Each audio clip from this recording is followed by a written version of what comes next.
In this video, I'm going to show you how to sum columns in Notion. Let's get started.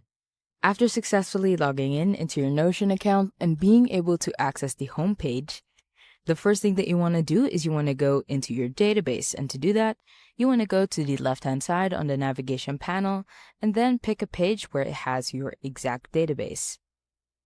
Within my page here, I actually have my expenses in database. The first thing that you want to do or you want to make sure is that the properties of your columns are actually considered as numbers. With this, we could actually do a lot of things like calculate and even create formulas. But do know that there is also a property for a formula, and if you do want to use formulas within that specific property, then it is better to use the formula. Now we are going to add a sum on the total column. To do that, what you want to do is you want to go ahead into your specific column, hover over it, and click on it. You will actually have a lot of options here, but you want to focus on the option to calculate. Simply hover over it, and then you want to go to more options. Now, as you can see here, a drop-down will appear for sum, average, median, min, max, and range.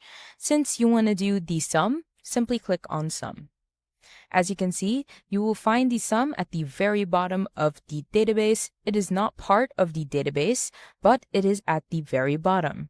You can also change this, let's say to average if you want, as well as a median. Let's change it back to sum. And that's about it. That's how to sum columns in Notion.